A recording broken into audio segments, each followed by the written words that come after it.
बिस्मिल्लाहिर्रहमानिर्रहीम। अस्सलाम वालेकुम। सुबह बख़ैर। यहाँ ये फ़जर का टाइम है और देख रहे हैं कि कैसी भीगी भीगी सी सुबह है। एकदम ही हल्की हल्की सी रोशनी हो रही है और बर्फ़ हर तरफ फैली हुई है। मगर उससे पहले मैं आपको जो है 4:30 बजे का क्लिप शो करती हूँ, दिखाती हूँ कि पहले जब मैं उठ के आई किचन में, मैंने जो है सैंडविच बनाने की तैयारी स्टार्ट कर दी थी। बेटे के लिए लंच और उसका ब्रेकफास्ट बनाना था और पैक करना था। तो उसके लिए सबसे पहले मैंने पैन में जो है थोड़ा बटर डाला और रात को ही मैंने जो है बोनलेस चिकन जो है ब्रेस्ट पीसेस वो बॉईल करके रख लिए थे और उनको श्रेड कर लिया था। तो बटर थोड़ा सा मेल्ट होते ही मैंने उसमें जो है श्रेड की हुई चिकन डाल दी और इसको थोड़ा सा मिक्स किया ताकि अच्छी तरह से बटर में टॉस हो जाए। फिर ऊपर से मैं थोड़ा सॉल्ट शामिल कर दूँगी, थोड़ी ब्लैक पेपर हो जाएगी और थोड़ा गार्लिक पाउडर। बस इनको डाल के अच्छी तरह से मैं इसको जो है टॉस कर लूँगी ताकि चिकन से जो एक रॉ सी स्मेल होती है जब बॉईल भी करते हैं तो एक स्मेल सी आती है, तो वो बटर में जो है इस तरह टॉस करने से वो स्मेल चली जाती है। तो बस फिर मैंने इसको थोड़ी देर ऐसे ही रोस्ट किया और फिर एंड में जो है मैं थोड़ा सा इसमें ऑरिगानो भी शामिल कर दूँगी। फिर उसको भी थोड़ा सा मिक्स करके कुक करने के बाद फिर मैंने चूल्हा बंद कर दिया था और इसको जो है मैंने साइड पे कर दिया ताकि ये ठंडा हो जाए। फिर उसके बाद जो है हम इसकी जो है सॉस बनाना स्टार्ट करेंगे ताकि सॉस में जो है चिकन मिक्स करके फिर सैंडविचेस बना लूँ मैं। नाश्ता करने के लिए, लंच के लिए इजी रहता है, एकदम से खाने में भी तो मज़े के लगते हैं। बस फिर यहाँ पे जो है चिकन तैयार हो गई थी। उसके बाद मैंने जो है एक बाउल में 2 चम्मच भर के मायोनीज़ के शामिल किए, उसमें जो है थोड़ा केचप अंदाजे से ही डाल दिया। साथ मस्टर्ड पेस्ट था, मस्टर्ड पेस्ट बहुत ही कम शामिल किया मैंने, ज़्यादा नहीं किया। फिर उसके बाद जो है थोड़ा नमक और थोड़ा सा जो है काली मिर्च था तो और चिली सॉस ये मैंने शामिल करके इसको अच्छी तरह से मिक्स किया। गार्लिक पाउडर तो वैसे ही चिकन में शामिल किया हुआ था तो इसीलिए बस यहाँ सॉस में शामिल नहीं किया। इसको अच्छी तरह से मिक्स करके फिर जो श्रेड की हुई चिकन रखी थी वो मैं शामिल कर दूंगी और साथ ही जो है 2 एग्स भी मैंने बॉईल करके रखे थे, उनको भी ऐसे छोटे छोटे पीसेस में कट करके मैंने जो है इस सॉस में शामिल कर दिया। चिकन के साथ इसको अच्छी तरह से मिक्स करूँगी और हॉट डॉग बंस जो है वो मैं यूज़ करी थी सैंडविचेस के लिए। इसमें फिलिंग करके फिर इसको जो है टोस्टर में मैं थोड़ी देर के लिए रख दूँगी, टोस्ट हो जाएंगे। ज़्यादा कड़क भी नहीं करना है कि क्रिस्पी ज़्यादा ना हो, थोड़े क्रिस्पी और थोड़े से सॉफ्ट होंगे तो इजी रहता है और मज़े के लगते हैं। बस फिर उसके बाद लंच तैयार होगा और मैंने साथ ही ब्लैक कॉफ़ी भी बना ली थी कि बेटा आजकल अभी जो है ब्लैक कॉफ़ी लेके जा रहा है अपने साथ, वरना तो इससे पहले जब मैं बनाती थी दूध वाली चाय होती थी। फिर उसके बाद उसने कहा नहीं मुझे ब्लैक टी बना के दिया करें, अब फिर ब्लैक कॉफ़ी बना के दे रही हूँ। साथ ही वाटर बॉटल होती है तो उसके काम में इजी रहता है, प्यास व्यास लगे तो पानी पी लेता है। और चाय के लिए जो है या फिर ब्लैक कॉफ़ी उसके लिए एक अलग से थर्मोस है छोटा सा, उसमें भी मैं फिल कर देती हूँ। साथ ही एक अलग मग है, ये कार में जाते हुए अपने साथ, क्योंकि घर पे नाश्ता नहीं करते अपने साथ ही लेके जाता है तो कप में इजी रहता है, उसमें डाल देती हूँ, चाय गर्म भी रहती है। बस फिर तो उसका लंच भी मैंने पैक कर लिया था, ब्लैक कॉफ़ी बन गई, सब कुछ रेडी हो गया। फिर मैं उसका बैग पैक करके रख देती हूँ और ऊपर जाके मैं 5 बजे तक उसको उठा देती हूँ, ये नींद से वो जाग जाए। और जब तक वो रेडी होके नीचे आता है बैग उठा के, बस फिर वो खैर से अपने काम पे चला जाता है। उसके बाद फिर मैं ऊपर जाके वापस सो गई थी और इतने टाइम बाद फिर से ये पता नहीं कौन से नेबर्स हैं, आज तो मैंने नोट कर लिया था कि किस घर के पास है। इतनी ज़ोर से उनकी गाड़ी की आवाज़ आती है कि हद नहीं, नींद ही ख़राब हो जाती। बस फिर सो के उठी तो यहाँ सुबह का टाइम देखें, गहरे गहरे बादल आए हुए हैं, मगर ये था कि थोड़ी थोड़ी जो है सूरज की रोशनी आ रही थी, मगर फिर भी जब बादल गहरे हो रहे थे तो एकदम से अंधेरा सा हो रहा था। फिर साथ ही मैंने नाश्ता बनाना स्टार्ट कर दिया अपने और हस्बैंड के लिए। तो आज मैंने पराठे बनाए थे मगर बहुत ही कम ऑयल के साथ, ये ना हो कि हर कोई कहे कि पराठे खा रहे हैं, मगर ये कि बहुत ही कम ऑयल मैंने डाला था।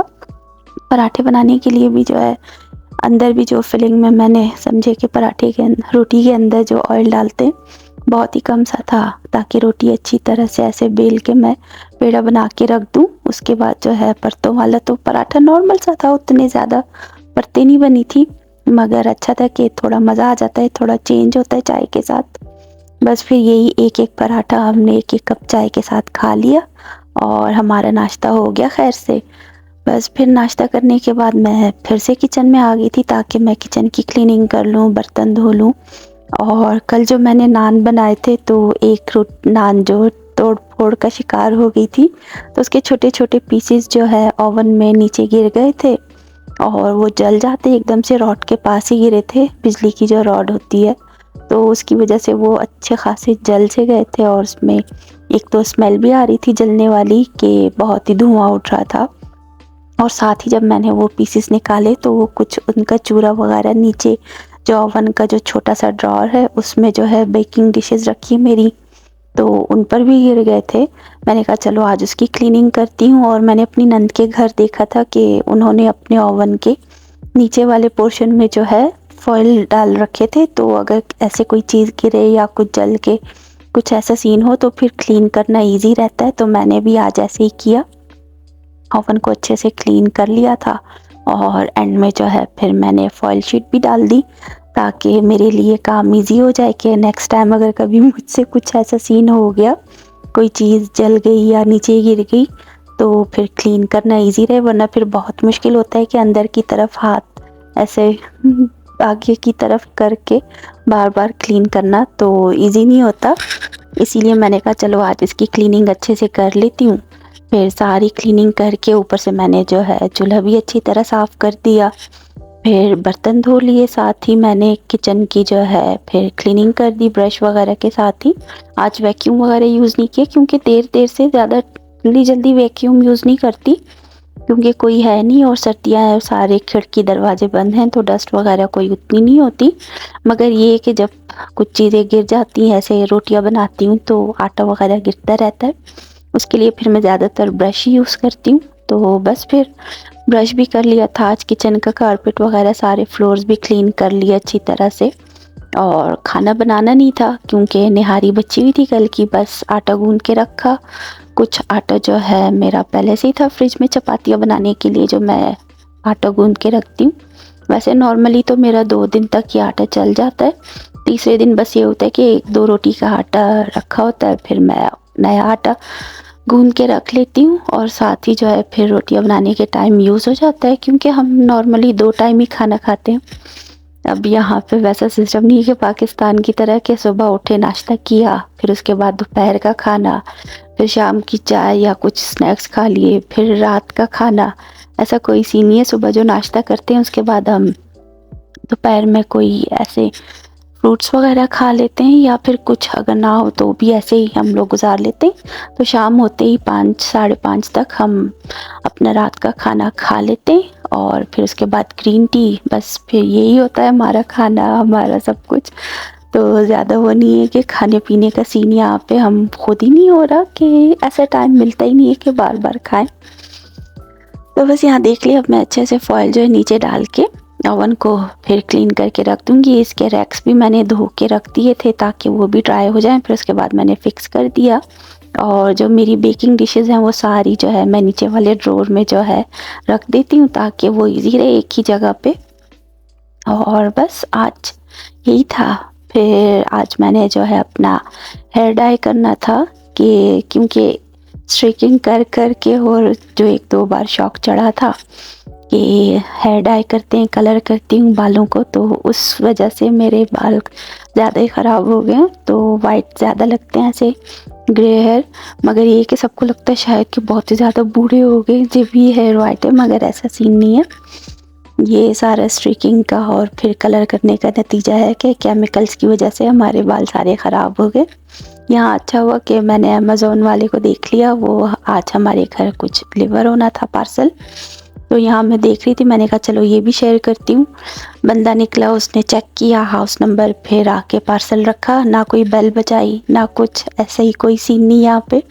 बस पार्सल रख देते हैं और पीछे जाके बस एक पिक्चर ले लेते हैं कि हाउस नंबर आ जाए, पार्सल आ जाए कि हमने आपके घर डिलीवर कर दिया है, आगे आपकी ज़िम्मेदारी है।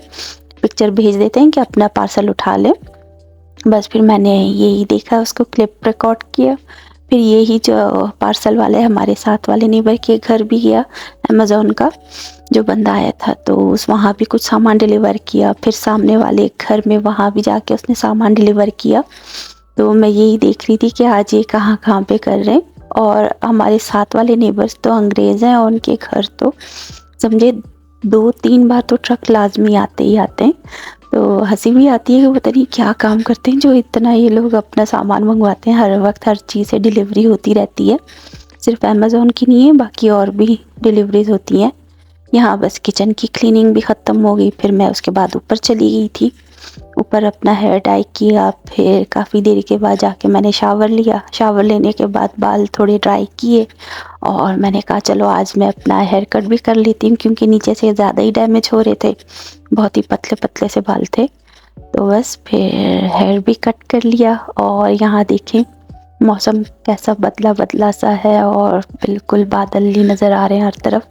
यहाँ एकदम से तेज़ बारिश भी हुई, मगर सिर्फ़ 2 मिनट की, और उसके बाद बारिश का कोई नामो निशान नहीं था, मगर बादल अच्छे खासे थे। तो बस यही थी आज की रूटीन जो आप सबके साथ शेयर की। उम्मीद करती हूँ पसंद करेंगे। तो फिर कल तक के लिए अल्लाह हाफ़िज़।